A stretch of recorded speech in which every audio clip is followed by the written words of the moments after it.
بسم الله الرحمن الرحيم إن الحمد لله نحمده ونستعينه ونستغفره ونستهديه ونعوذ بالله من شرور أنفسنا ومن سيئات أعمالنا من يهده الله فلا مضل له ومن يضلل فلا هادي له وأشهد أن لا إله إلا الله وحده لا شريك له وأشهد أن محمدا عبده ورسوله وصفيه من خلقه وحبيبه يا أيها الذين آمنوا اتقوا الله حق تقاته ولا تموتن إلا وأنتم مسلمون يا أيها الناس اتقوا ربكم الذي خلقكم من نفس واحدة وخلق منها زوجها وبث منهما رجالا كثيرا ونساء واتقوا الله الذي تساءلون به والأرحم إن الله كان عليكم رقيبا ما بعد فإن خير الكلام كلام الله وخير الهدي هدي محمد صلى الله عليه وآله وسلم وشر الأمور محدثاتها وكل محدثة بدعة وكل بدعة ضلالة وكل ضلالة في النار أحبابي إخواني وأخواتي وأصدقائي السلام عليكم ورحمة الله وبركاته.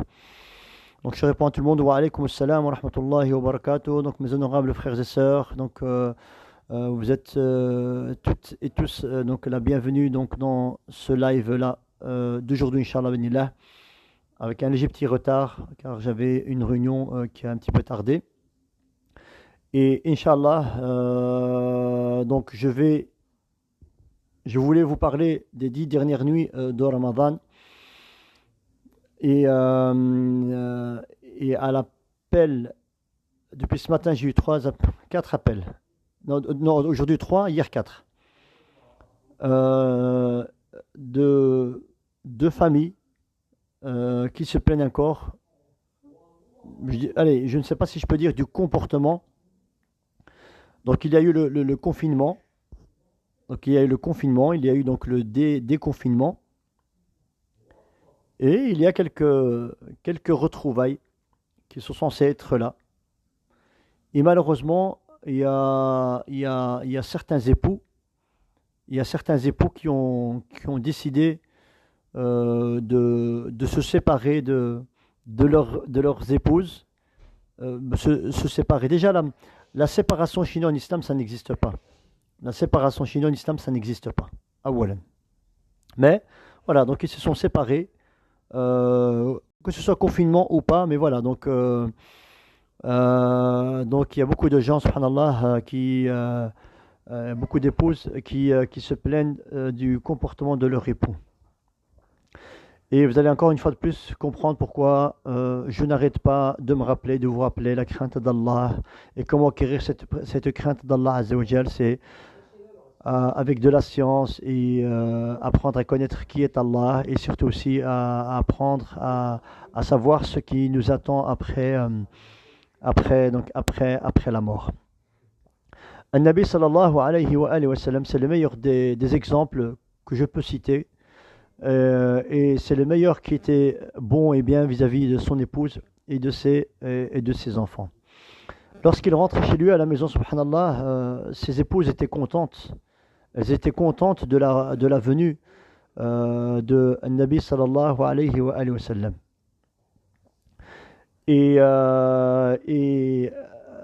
nous, on doit se comparer et on doit prendre exemple. Et on doit retirer des leçons de la biographie du prophète Mohammed sallallahu alayhi wa sallam. Et il faut lire cette biographie car elle est très très très importante. C'est ce qui va me permettre de me forger une certaine personnalité et je vais à chaque fois me comparer au prophète. Bien sûr, c'est de l'incomparable, mais en tout cas, je vais me comparer et je vais travailler les failles qu'il y a en moi, que ce soit avec Allah, que ce soit avec autrui. Et aujourd'hui, donc, je parle des relations conjugales. Donc, les relations conjugales, mes frères et sœurs, c'est une amana. C'est une amana auprès d'Allah Azza wa Jal. Et bien sûr, il y a beaucoup d'entre nous, et je ne vais pas aller très très très loin, donc j'en fais aussi partie, qui n'étaient pas conscients, de l'ampleur de la amana qu'Allah Azza wa Jal nous a mis sur nos épaules. Je parle donc des époux. Et en vous disant cela, je m'adresse aussi à moi-même. Hein? Donc je ne prenais pas ça, on va dire, je dirais pas au sérieux, mais j'avais une autre vision. Donc il y avait une autre vision donc de cette amana d'Allah Azza wa Jal qu'Allah m'a donné. il vient donc les remises en question, et il vient aussi, subhanallah, à Ramadan. Donc tout cela, ce sont des enseignements qui sont censés me rappeler à l'ordre et me rapprocher encore plus d'Allah Azza wa Jal. An-Nabi sallallahu alayhi wa alihi wa sallam, donc Aïcha radhiyallahu anha, donc quand elle était aux côtés du prophète, An-Nabi sallallahu alayhi wa sallam, donc il aimait bien taquiner, il aimait bien s'amuser donc avec Aïcha radhiyallahu anha. Et Aïcha radhiyallahu anha, c'était son épouse, donc la plus jeune des épouses qu'il a eues durant sa vie. Donc elle était très très jeune, subhanallah. Et elle aussi, elle aimait bien s'amuser et taquiner Nabi sallallahu alayhi wa sallam. Donc tout ça pour vous dire que l'humour, bien sûr, l'humour et l'amour sont de vigueur dans un couple, et aussi la bonne ambiance, les rires, tout cela font partie du bon comportement du croyant, du musulman. Nabi sallallahu alayhi wa sallam, quand Aïcha radhiyallahu anha était à ses côtés, elle buvait donc dans un verre. Donc il prenait le même verre et il mettait ses lèvres au même endroit où Nabi sallallahu alayhi wa sallam, ou bien Aïcha radhiyallahu anha a mis ses lèvres. Donc il mettait ses lèvres au même endroit où Aïcha radhiyallahu anha a mis ses lèvres, et il buvait. Mais qu'est-ce qu'on peut retirer de leçons par rapport à cela? Il y a certains d'entre vous qui vont trouver ça un truc basique, banal, il n'y a pas grand-chose à retirer, alors qu'il y a une très grande leçon et des leçons à retirer, car tout ce que le prophète sallallahu alayhi wa sallam a fait durant sa vie, donc c'est un enseignement, c'est des leçons très enrichissantes. Je vais citer un exemple parmi tant d'autres. Vous savez, on est en plein Ramadan. On est en plein Ramadan. Nabi sallallahu alayhi wa sallam, quand il prend la date, quand il prenait les dates, quand il mangeait des dates, donc il prend la date avec ses doigts, donc il met la date dans sa bouche, donc il mangeait, ok, donc il retirait le noyau, et il retirait donc avec ses deux doigts. Donc il mettait le noyau entre les deux doigts, comme ça. Donc il mettait donc le noyau entre ses deux doigts, subhanallah. C'est un exemple parmi tant d'autres. Pourquoi il faisait ça, Nabi sallallahu alayhi wa sallam? Pour justement éviter de prendre le noyau avec sa bouche, le noyau qui était dans la bouche, le noyau qui a touché la salive qui va toucher les doigts, et les doigts qui va encore retoucher une date ou bien d'autres dates. Et voilà. Donc tout cela pour vous montrer, subhanallah, la sagesse de Nabi sallallahu alayhi wa sallam, et de comment aussi il faisait attention de ne pas, si il avait peut-être un rhume ou quoi que ce soit, de ne pas, on va dire, contaminer donc ces dates-là qui étaient dans ce récipient, dans ce bol, que tout le monde va venir manger de cette date-là. Ça, c'est un exemple parmi tant d'autres. La personne qui va lire cela, ou bien ce hadith-là, il va se dire, oui, c'est rien, c'est basique, c'est banal. Alors que non, regardez, subhanallah, comment il pensait, comment il réfléchissait, subhanallah. Il allait très très loin. Sallallahu alayhi wa sallam. Alors que Nabi sallam, donc lorsqu'il mettait donc sa lèvre, il buvait, donc il mettait ses lèvres au même endroit de Aïcha radhiyallahu anha, il passait un message. Il passait un message à Aïcha radhiyallahu anha, un message de quoi? D'amour, un message d'amour. Donc il lui montrait donc l'importance que Aïcha radhiyallahu anha avait à ses yeux, l'amour aussi qu'il a vis-à-vis d'elle, et un message aussi de sécurité, un message donc d'apaisement, d'épanouissement, donc de lui montrer l'importance que Aïcha radhiyallahu anha a dans son cœur. An-Nabi sallallahu alayhi wa sallam, donc il a un jour, il a fait une course avec Aïcha radhiyallahu anha, et il l'a dépassé. Donc il l'a dépassé. Donc pour vous dire que voilà, donc il s'amusait, il taquinait, etc. Tout cela, ça fait partie de notre religion. Donc il a fait une course avec Aïcha radhiyallahu anha, donc un petit marathon, et donc il est arrivé en premier, donc il a gagné. Et quelques temps après, donc il a refait, subhanallah, donc la même course, subhanallah. Il pouvait gagner, il pouvait la dépasser, mais il l'a laissé. Donc il l'a laissé, subhanallah, gagner pour lui faire plaisir, alors qu'il pouvait, subhanallah, gagner. Et cet enseignement-là, nous rappelle, subhanallah, nous dit et nous rappelle que la perfection elle appartient à Allah Azza wa Jal, que vous les époux, nous les époux, c'est normal de tomber sur des femmes qui ne sont pas, comment dire, qui n'ont pas toutes les qualités que vous attendez vous en tant qu'époux. C'est tout à fait normal. Il va y avoir des défauts comme on en a tous, subhanallah. Et cet enseignement me rappelle que je dois accepter cette femme-là avec, je dois accepter cette femme-là avec ses défauts, et donc ça c'est un Nabi sallam. Donc il a accepté Aïcha radhiyallahu anha avec ses qualités et ses défauts parce qu'elle avait aussi donc des défauts, mais les défauts de Aïcha radhiyallahu anha donc c'était des défauts qui faisaient de sa nature, c'était de sa nature, de la nature de la femme. Euh, donc il a laissé Aïcha radhiyallahu anha donc gagner ce jour-là pour lui donner de l'importance, pour toucher le côté psychique de la femme, lui donner aussi de l'estime, de l'importance, donc d'élever sa femme. Quand j'entends ce que certaines femmes me disent par rapport à leur conjoint, etc., c'est catastrophique, c'est chaotique. Il y a certains époux qui insultent, qui rabaissent, qui humilient, l'humiliation devant les enfants, devant la belle famille, dans la rue, etc. Subhanallah, c'est grave d'avoir ce genre de comportement, Ikhwan. C'est vraiment très, très, très grave. Allah Azza wa Jal, certes, a créé la femme, subhanallah, avec une certaine faiblesse. Mais attention, quand je parle de faiblesse, c'est une faiblesse qui fait même de cette faiblesse-là, c'est une qualité pour la femme. Imaginez-vous si Allah Azza wa Jal avait créé l'homme et la femme de la même manière, de la même mentalité, la même façon de voir les choses, le même cerveau, les mêmes objectifs, les mêmes ambitions, etc., etc.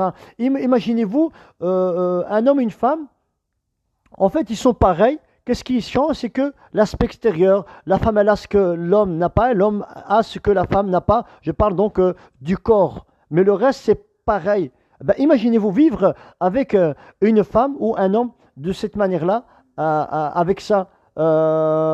Vous lui dites blanc, il va vous dire rouge, rose, non vert. Donc ça va être, c'est une vie invivable. C'est une vie invivable. Et c'est pour cela qu'Allah Azza wa Jal a créé l'homme, certes avec des qualités que la femme n'a pas, mais Allah a créé aussi la femme avec des qualités que l'homme n'a pas.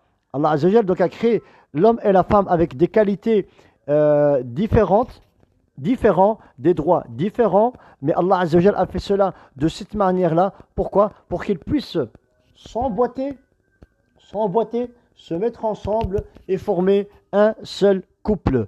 Et ça, c'est un exemple que je cite assez souvent. Je n'ai jamais vu ou entendu que dans un pays, il y avait deux rois. Il y avait deux rois qui gouvernaient le même pays. Je n'ai jamais vu un navire qui est navigué par deux capitaines. Donc il y a toujours un roi et tous ses porte-paroles, ses présidents, etc. Il y avait un capitaine et tout l'équipage qui est dans ce navire. Ainsi est le couple. Chacun sa place. Chacun sa place. La place de l'épouse, c'est la place de l'épouse. La place de l'époux, c'est la place de l'époux. Et on se réfère à quoi? Justement, pour que chacun puisse retrouver sa place, pour que chacun puisse accomplir ses devoirs en tant qu'époux et épouse, c'est Al-Qur'an wa Sunnah. Al-Qur'an wa Sunnah, le Coran et la Sunna de notre noble prophète Mohammed sallallahu alayhi wa sallam. Et on a aussi les histoires de nos salafs radiyallahu anhum. Dire je t'aime à son épouse, c'est très important. Et l'épouse doit sentir aussi elle doit se sentir aimée par son époux. Une épouse qui se sent aimée par son époux, c'est une épouse qui va trouver une certaine stabilité psychique, une stabilité morale. Elle va se sentir heureuse dans sa peau. Elle va se sentir bien dans tout ce qu'elle entreprend. Elle doit se sentir donc aimée. Elle doit se sentir en sécurité, surtout la sécurité aussi qui est très très très très important. Il y a certains époux, et quand on leur pose la question, ça date de quand la dernière fois que tu as dit à ton épouse « je t'aime ». Il y en a certains qui vont peut-être me répondre « ça fait pas longtemps ». Il y en a d'autres qui vont peut-être me dire « ça fait peut-être 1 an ou 2 ». Il y en a d'autres qui vont me dire peut-être que je n'ai jamais dit « je t'aime » à ma femme, tout simplement. Donc « je t'aime »,« je t'aime ». Et ça fait partie de notre religion. Attention, c'est réciproque aussi vis-à-vis de l'épouse. L'épouse aussi doit dire « je t'aime » à mon époux, donc à l'époux. L'époux aussi doit se sentir aimé, valorisé, élevé. Bien sûr, l'époux doit avoir aussi de l'importance aux yeux de l'épouse. L'époux ne doit pas avoir... ne doit pas ressembler à une espèce de loque, excusez-moi du terme, mais voilà, donc l'homme doit être un homme aux yeux de son épouse, premièrement aux yeux d'Allah Azza wa Jal. Bon là je pense qu'on a déjà assez parlé de ça, mais aux yeux de son épouse, donc il doit avoir ce statut et doit ressembler à un homme à part entière. Pas un homme que devant elle, et quand il ou bien allez, j'ai un petit peu inversé. Un homme, quand il est dehors, c'est un homme, et quand il rentre chez lui à la maison, ben, c'est plus un homme, ça peut être un voyou, ça peut être un dictateur, ça peut être un pharaon, etc., etc. Ok. Et dans cela, subhanallah, pour entretenir cet amour dans le couple, on peut innover. Et il y a plusieurs façons de passer le message, que ce soit à l'époux ou à l'épouse. Qui d'entre nous ou d'entre vous a déjà écrit une lettre d'amour à son épouse? Une lettre d'amour. Une lettre d'amour. Et plier cette lettre-là, la glisser dans son pantalon, ou bien plutôt la mettre en dessous de son coussin le soir avant d'aller dormir, de la glisser sous la porte avant d'aller travailler, donc je parle de l'époux, etc. Donc ce sont des petites intentions, subhanallah, qui sont peut-être à tes yeux petites et banales, mais aux yeux de la femme a une très très grande importance. C'est comme si, subhanallah, on va voir que le cœur de la femme, il est en train de brûler, il est en train de brûler, il est en train de brûler. Donc on voit les femmes, et avec cette lettre-là, et avec ce genre de comportement, eh ben, tu viens avec un seau d'eau bien glacé, bien froid, et tu vas jeter ce seau d'eau sur ce cœur qui était en flamme, subhanallah. Et il y a certaines sœurs aussi qui se plaignent du mauvais comportement de leur époux. Et encore une fois de plus, et ça encore une fois, c'est l'expérience qui parle, hein. Ma chère sœur, sache que tu peux, je dirais pas changer, mais passer le message, tous les messages que tu peux ou que tu veux, subhanallah, de la meilleure des manières qu'il se doit. De la meilleure des manières qu'il se doit. S'il y a un défaut dans ton mari, il y a un défaut. Tu peux écrire une belle lettre, toujours commencer par des éloges, citer les qualités de l'époux, ok, pour qu'il ne se sente pas aussi attaqué, les éloges, les qualités, les remerciements. Et on peut même mentir dans ce cas-là, dans ce cas de figure-là, on peut même mentir pour une réconciliation autre, hein. Et à la fin, tu passes le message que tu as passé. Tu es un époux formidable, tu as plein de qualités, mais ce petit défaut, ce mauvais comportement, il vient presque gâcher toutes ces belles qualités que tu as en tant qu'époux, et c'est dommage, je trouve ça dommage, un homme comme toi, et voilà. Donc, subhanallah, et l'époux aussi peut faire aussi pareil avec son épouse. Parce qu'il y a certaines personnes qui des fois, n'arrivent pas à dialoguer, qui ne savent pas dialoguer ou qui ne savent pas comment passer le message. Donc, il y a certaines personnes qui ont plus facile à écrire que parler. Donc, l'écriture aussi, subhanallah, donc c'est une méthode. Donc, c'est une méthode qui est bénéfique et qui est très très bien, très bonne à apprendre.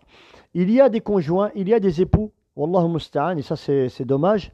Ils habitent dans la même maison, dans le même appartement, mais ils ne se parlent que par SMS, que par message ou WhatsApp.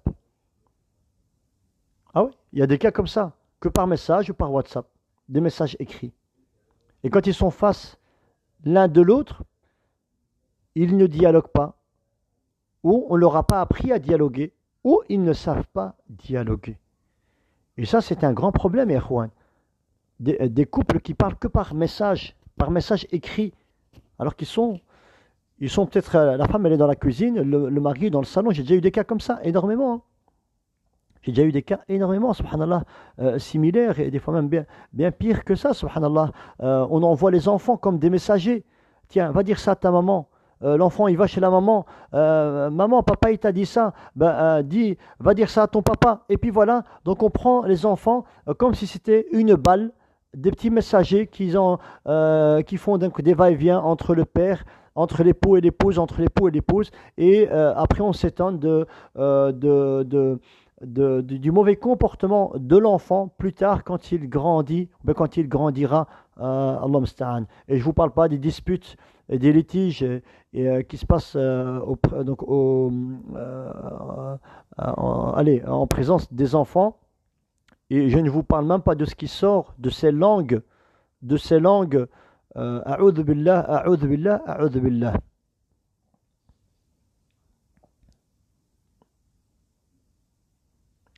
Alhamdulillah, donc il y a une sœur ici, donc un frère ou une sœur, je ne sais pas, donc il y a une photo. Boudour Ismail, donc en tout cas c'est une famille, c'est une famille,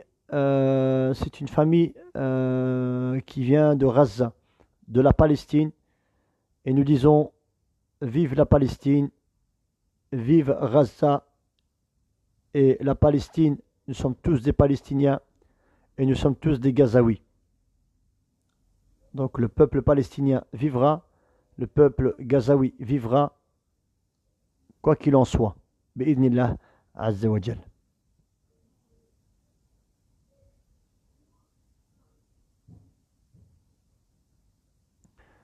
Akhi Nabil, attention, tu dois savoir que je ne donne pas de fatwa.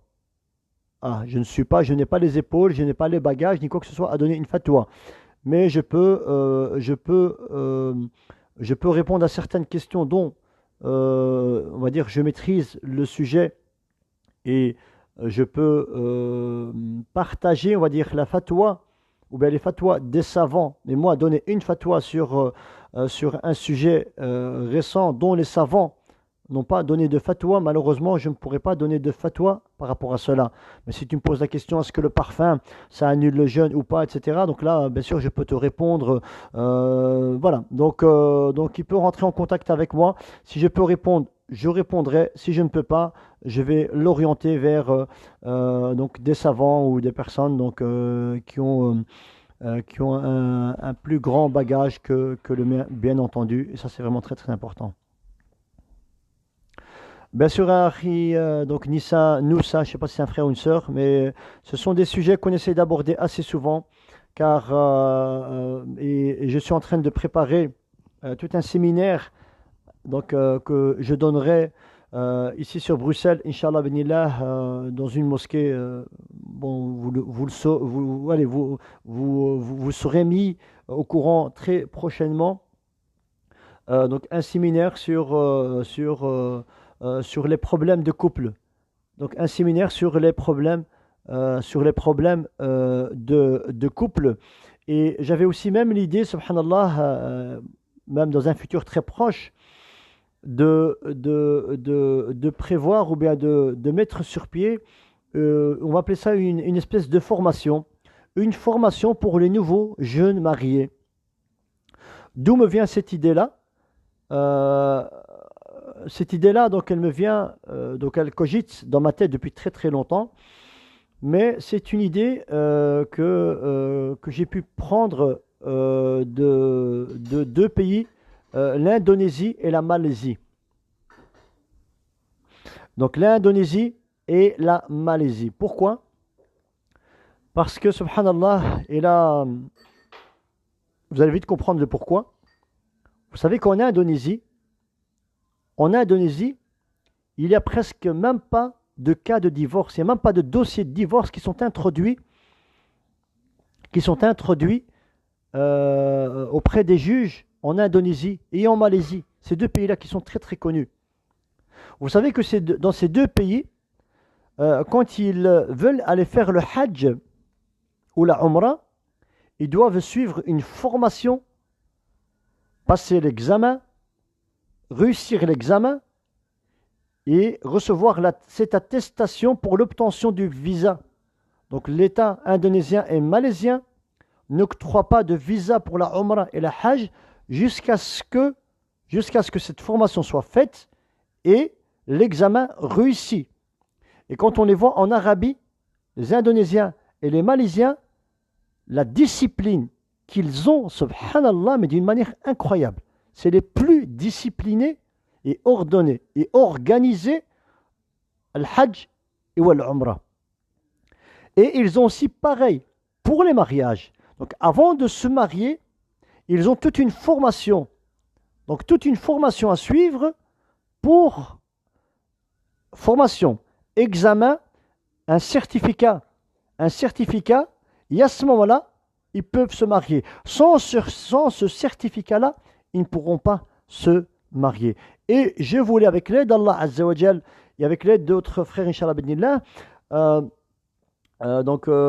donner ce genre de formation à nos jeunes, ce genre de formation à nos, et même les gens mariés, hein, mais je cible plus les jeunes qui se sont mariés récemment, mais qui ont le projet de se marier justement pour dire stop au divorce.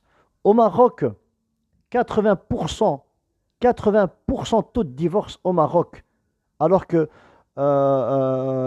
on va dire dans la tradition maghrébine, je parle de l'époque, je ne parle pas des mentalités de maintenant. Les mentalités de l'époque, le divorce n'existait pas, subhanallah. N'existait pas. Et ça commence à toucher pas que le Maroc, mais tout le Maghreb et dans tout le monde.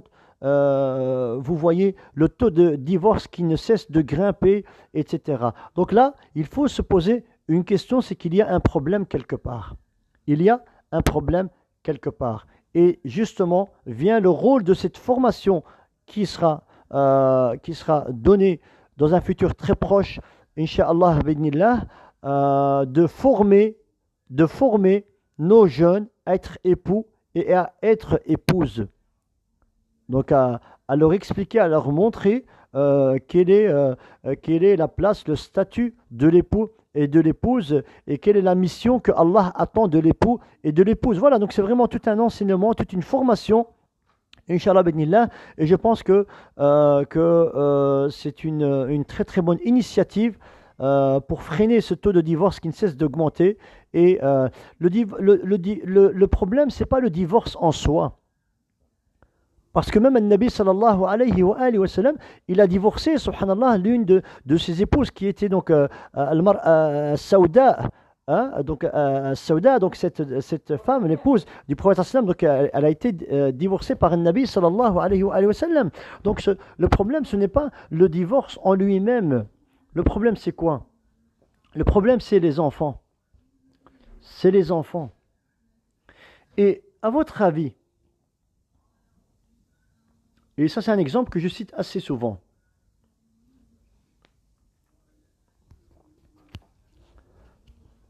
Voler, c'est haram. Mentir, c'est haram.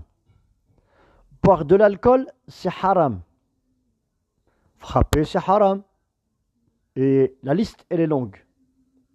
Mais après un repentir sincère, j'ai menti, j'ai volé, j'ai bu, j'ai fumé, après un repentir sincère, ya Allah, je te demande pardon, bien sûr, à condition de remplir les conditions pour que le repentir soit accepté par Allah. À ce moment-là, donc, Allah, il est pardonneur, il pardonne le péché du pécheur qui se repent. Ok? Le divorce, est-ce que c'est haram ou pas? Le divorce, ce n'est pas haram. Allah Azza wa Jalla, il en parle dans le Coran aussi. At-talaq marratan. Donc le divorce, c'est pas haram, c'est permis. C'est permis. Ben, vous devez savoir, Inch'Allah, donc SH.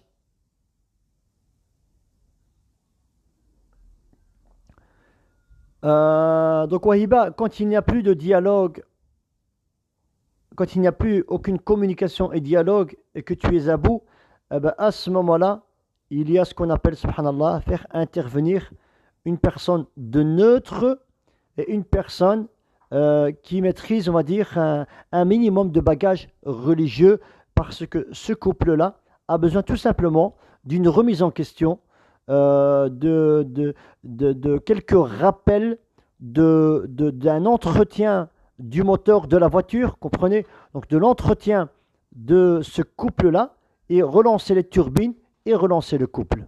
Voilà, Ikhwan. Voilà, Ikhwan. Et ça, c'est vraiment très très important.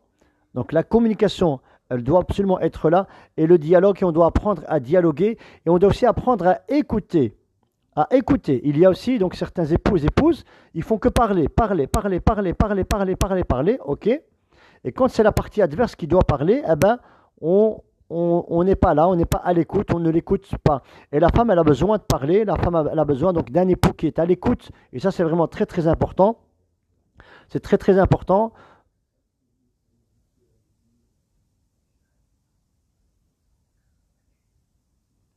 Arti, Nissa, Noussa, c'est tout à fait. Donc tu reviens à ce que je viens de te dire, d'où l'importance de former, donc de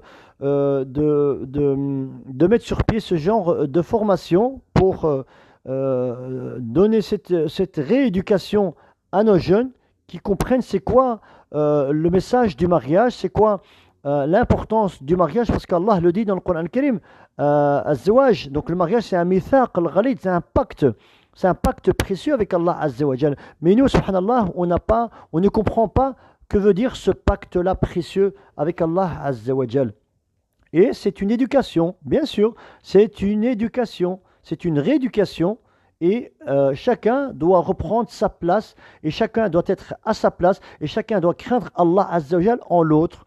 Donc j'ai cité l'exemple de voler, mentir, arnaquer, etc. C'est haram. Après un repentir sincère, Allah il est pardonneur. Il pardonne tous les péchés de celui qui se repent sincèrement. Le divorce, c'est pas haram, c'est permis. Ok? Ash-shaytan, donc suivez-moi. Hein. Donc Ash-shaytan, donc c'est un hadith. Ash-shaytan, qu'Allah le maudit, a établi son trône sur l'eau. Donc, Ash-shaytan a établi son trône sur l'eau. Et Ash-shaytan, chaque matin, donc, il envoie ses soldats, ses disciples, pour aller, commettre un maximum de péchés, et surtout à pousser les croyants fidèles à commettre des péchés. Et le soir, donc c'est un hadith que j'explique à ma façon, à ma manière, avec mes mots. Et le soir, ce shaitan donc, va accueillir ses soldats, ses disciples, un par un. Donc il va accueillir le premier, il va lui dire: qu'as-tu fait de bon et de bien toi aujourd'hui? Eh bien, il va lui dire que moi, j'ai aidé un tel à voler, à arnaquer, à mentir, etc. Donc toutes sortes de péchés que voilà. Il va lui dire: mets-toi sur le côté, tu n'as rien fait de bon et de bien toi aujourd'hui. Donc il va accueillir le deuxième. Il va lui dire: et toi, qu'as-tu fait de bon et de bien aujourd'hui? J'ai incité un tel à voler, à arnaquer, à mentir, etc., etc. Il va lui dire: mets-toi de côté, tu n'as rien fait de bon et de bien. Et il va accueillir donc le troisième. Et ce troisième-là, donc ce soldat, donc va répondre à ce shaitan. Il va lui dire: moi, je suis resté derrière un couple jusqu'à ce que jusqu'à ce que l'époux divorce son épouse. Ou peut-être même l'inverse. Hein. Donc, jusqu'à ce qu'il y ait un divorce. Ce shaitan-là qui était assis sur son trône, il se lève, il descend et il prend dans ses bras ce soldat-là qui a été l'une des causes du divorce de ce couple-là. Alors que, on sait très bien que le divorce, c'est pas haram, c'est permis. Mais Ash-shaytan, il est aux anges, il est content, il est heureux, il est épanoui quand il voit un couple divorcé, bien meilleur que quand il voit des gens commettre des péchés, alors que Allah les pardonne après, quand il y a un repentir sincère. Voilà pourquoi, subhanallah, donc le divorce, et pourquoi le divorce, subhanallah, c'est une chose qui rend très heureux Ash-shaytan. Pourquoi? Parce que pour attaquer un peuple, pour affaiblir un peuple, hein? Donc on a dit que la devise de diviser pour mieux régner, hein? Donc la division pour mieux régner, c'est ce qui se passe de nos jours. La division pour mieux régner. Ainsi est le divorce. Séparer, donc diviser, séparer et et mettre cela dans le psychique des enfants, car c'est eux qui deviendront des victimes. Hein. Selon les statistiques de certains psychologues, ils disent que les enfants, plus tard, qui ont le plus de séquelles de jeunesse, etc., c'est ceux qui ont vécu un divorce de leurs parents. Un divorce de leurs parents, c'est eux qui vont développer des troubles psychologiques et autres. Donc c'est pas moi qui le dis, c'est des psychologues et des spécialistes donc en la matière. Et c'est pour cela qu'il faut absolument revenir à la raison. Et la raison c'est Al-Qur'an wa Sunna, le Coran et la Sunna, et revenir à la biographie du prophète. Donc lisez la biographie et mettez cette biographie en pratique et essayez de ressembler au prophète Mohammed sallallahu alayhi wa sallam, et vous verrez subhanallah que dans la tradition prophétique, que dans la biographie du prophète, on a les solutions à tous nos problèmes. On a les solutions à tous nos problèmes. On a les solutions à tous nos problèmes. Il y a aussi une histoire ou bien une question qui revient assez souvent, le problème d'argent. Les problèmes d'argent, c'est à l'époux à subvenir aux besoins de son épouse. Mais si l'épouse, elle travaille, si l'épouse, elle a une entrée d'argent, mais l'épouse qui craint Allah, l'épouse qui veut le bon déroulement de son foyer et de son couple, c'est celle qui contribue. C'est celle qui contribue au financement de ce foyer. Certes, l'époux a cette responsabilité devant Allah Azza wa Jal, mais on vit dans un contexte où il y a la vie qui est très difficile, tout coûte très cher, des fois on n'arrive pas à s'en sortir avec un salaire, donc la femme elle travaille, donc il y a 2 salaires qui rentrent, eh ben, la femme la plupart du temps elle se dit, et elle revient au texte qui dit que c'est à l'homme à subvenir aux besoins de son épouse. Oui, la règle c'est cela, mais n'oubliez pas que le contexte est différent aussi, que la société dans laquelle on vit au jour d'aujourd'hui, c'est une société aussi qui est différente que comment dire, d'avant, donc il y a beaucoup de facilités aussi qui ont été données à la femme. Il y a le travail, s'il y a le travail, il y a le chômage, il y a le CPS, voilà, donc il y a différentes aides, etc. Mais la règle de base, c'est que l'homme doit subvenir aux besoins de son épouse et de ses enfants. Et l'homme qui craint Allah et qui espère la rencontre d'Allah, il sait très bien que le fait de prendre en charge son épouse et ses enfants, c'est une aumône. C'est une aumône, comme dit le Nabi sallallahu alayhi wa sallam. Même un petit morceau de pain que tu mets dans la bouche de ton épouse, c'est considéré comme une aumône, une sadaqa que tu donnes, subhanallah, donc à ton épouse et à tes enfants. Donc divorcer pour des histoires d'argent, c'est vraiment ridicule et il faut le faire, subhanallah. Donc tout le couple, tout cet amour et cette sérénité, cet épanouissement tourne autour que de l'argent. Que de l'argent. Donc regardez comment on a été endoctriné, Ikhwan. On a été, subhanallah, endoctriné comme des espèces de machines à ramasser de l'argent, ramasser. Le temps qui passe, donc le temps qui ne cesse de passer assez rapidement, et on a complètement oublié la valeur du temps, l'importance du temps, la valeur aussi de la personne, l'importance de la personne, de l'épouse. Et on se rend compte de ces choses-là que lorsque on ne les a plus, ou bien lorsque ils partent quand il y a la mort, etc. C'est un message qui est destiné aux conjoints, mais plus précisément aux époux. Revenez vers vos épouses. Jeûnez ces 10 dernières nuits de Ramadan qui vous restent avec vos épouses. Et pourquoi ne pas préparer un cadeau de l'Aïd? Chaque époux et chaque épouse va préparer un cadeau de l'Aïd à son conjoint avec une belle déclaration d'amour, avec une belle lettre d'amour, une belle déclaration d'amour. Et ça peut être un cadeau symbolique, mais le tout est dans cette lettre, dans cette belle déclaration d'amour que tu vas donner à ton époux et à ton épouse le jour de l'Aïd. Subhanallah, ça peut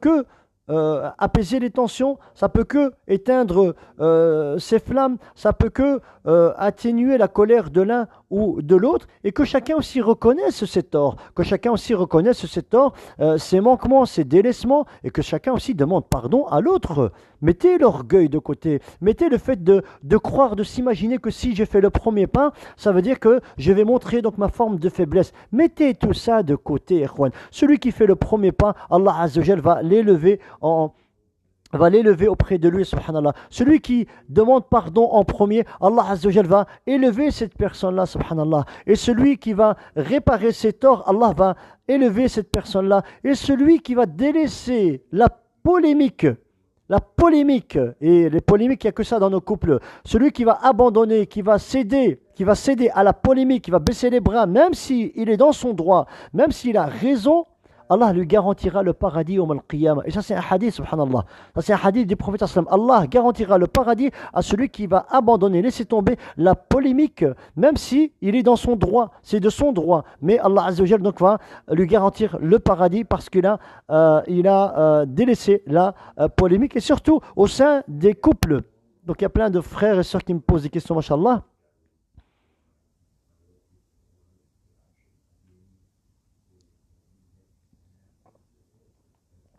Le divorce, c'est vraiment le dernier des recours, Erwan. Mais bien sûr, il est 20h54. C'est à quelle heure le Maghreb, Erwan, aujourd'hui? C'est- Donc je lis vite un peu les messages.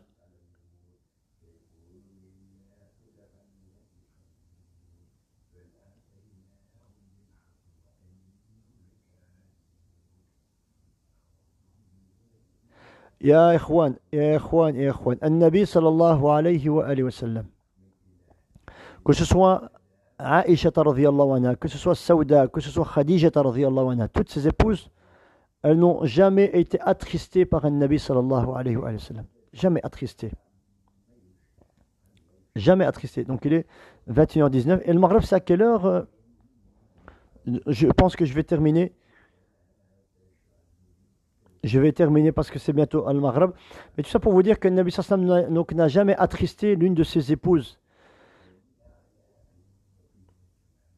Ok, donc le Nabi sallallahu alayhi wa sallam n'a jamais attristé l'une de ses épouses. Tu as certaines épouses qui doivent négocier avec leurs époux pour aller faire des courses, pour les paperasses administratives, pour les aides, les tâches ménagères. Hein? Un Nabi sallallahu alayhi wa sallam faisait de la couture. Il passait donc un coup de balai. Qu'est-ce qu'il faisait aussi d'autre? Il s'occupait aussi de toutes ces choses-là, Erwan. Donc ça fait partie de notre religion. Donc l'époux, subhanallah, doit aussi aider sa femme. Hein, l'époux de nos jours, subhanallah, qui fait la vaisselle, c'est comme si c'est mal vu. L'époux qui passe un coup d'aspirateur, c'est comme si c'était mal vu.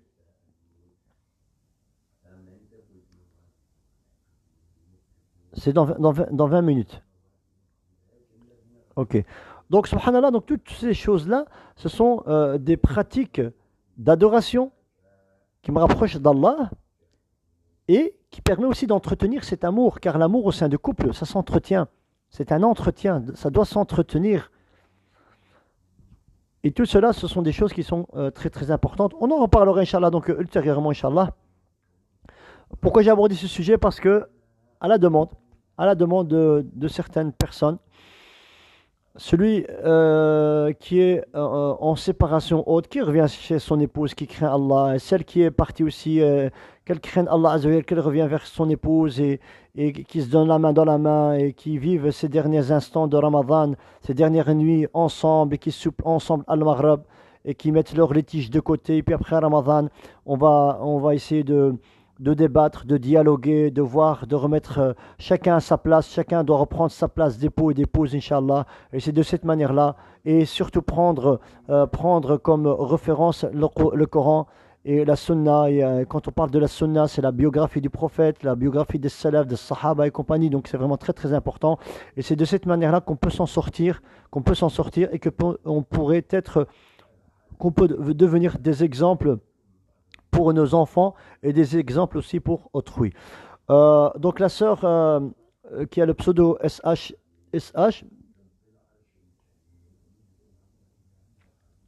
Artia Awatif, on va pas parler de, on va rectifier le mot que tu viens de dire. Donc la belle famille, ce n'est pas comment dire, ce ne sont pas des shayatins, Allah dit qu'Allah te guide. Le shaitan, il a sa place. C'est que tout simplement, le couple en lui-même doit garder leur litige interne, dans la famille interne, et ne pas dévoiler ce qui ne va pas. Il vaut mieux faire intervenir quelqu'un de l'extérieur, d'étranger, que de faire intervenir la belle famille. Car des fois car des fois les conjoints donc arrivent à se réconcilier et la belle famille ben, il reste toujours en discorde, en dispute, etc. Donc voilà, donc Allah donc, donc on va rectifier le mot car les belles familles, chacun va tirer, chacun va donner droit et raison à sa fille ou à son fils. C'est pour cela qu'il faut, sauf si dans cette belle famille, il y a quelqu'un qui est calé dans la religion, qui craint Allah et qui n'a pas peur de donner, qui n'a pas peur de donner raison à la partie adverse, même si elle ne fait pas partie de sa famille. Donc oui, là, oui. Mais en tout cas, il vaut mieux garder cela interne et faire intervenir des personnes de l'étranger, etc. Et qui ont un bagage religieux, pas n'importe qui, pas n'importe qui. Attention, attention, attention.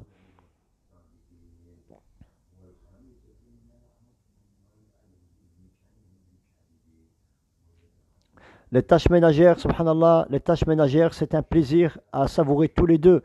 Wallah, ikhwan, nous on parle de petits détails. À partir du moment où on a la base, on a les fondations. Ces fondations, c'est quoi? C'est que chacun a sa place. Chacun connaît sa responsabilité en tant qu'époux, en tant qu'épouse. Chacun a la crainte d'Allah Azza wa Jal.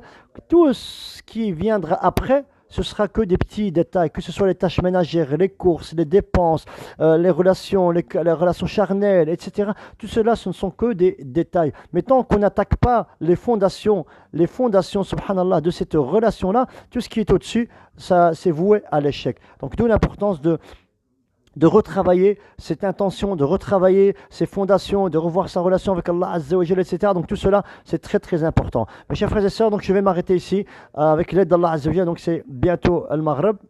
Donc c'est bientôt Al-Maghrib.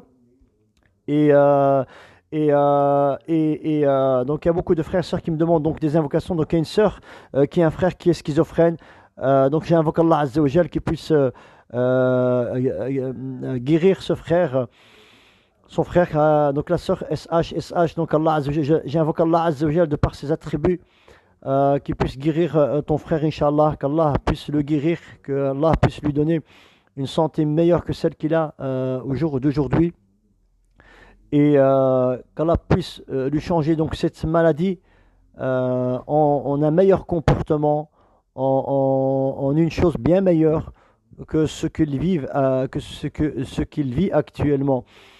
Et les époux qui se plaignent d'un mauvais comportement de l'un de leurs conjoints, qu'Allah les guide, qu'Allah les guide, qu'Allah nous guide et les guide, qu'Allah nous guide et les guide, qu'Allah nous guide à avoir le meilleur des comportements vis-à-vis de nos époux et de nos épouses, qu'Allah nous guide à être aux yeux de nos enfants les meilleurs papas et les meilleures mamans, qu'on puisse apporter la meilleure des éducations à nos enfants et qu'Allah nous donne cette force, qu'Allah nous donne cette richesse, qu'Allah nous donne cette science, qu'Allah nous donne cette patience, qu'Allah nous donne ces exemples qu'on doit suivre et qui nous facilitent à les concrétiser et à les mettre en pratique.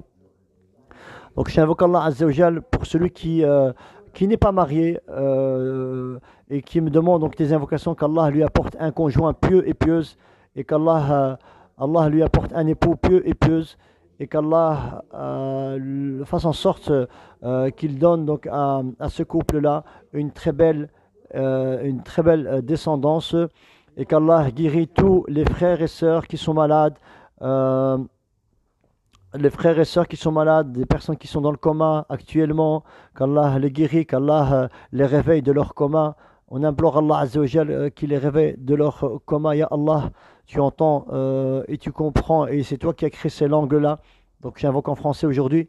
Ya Allah, apporte la guérison, fais descendre ta guérison sur ces gens qui sont malades actuellement, que ce soit dans les comas, que ce soit du Covid, que ce soit d'une autre maladie.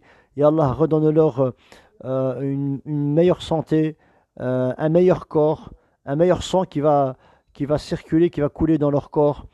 et fais en sorte, ya Allah, que cette période d'épreuve soit un soulagement, soit un soulagement et une manière de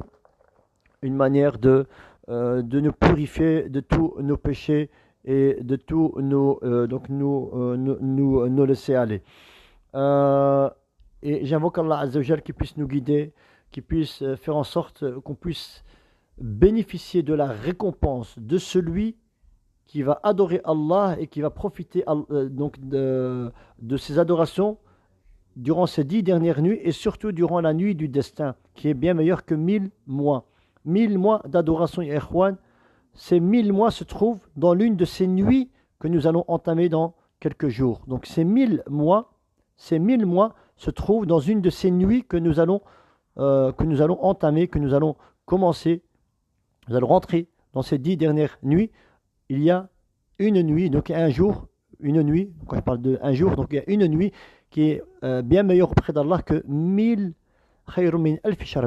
mois. Imagine-toi, subhanallah, tu peux vivre 500 ans de ta vie, tu ne pourras pas adorer Allah 1000 ans.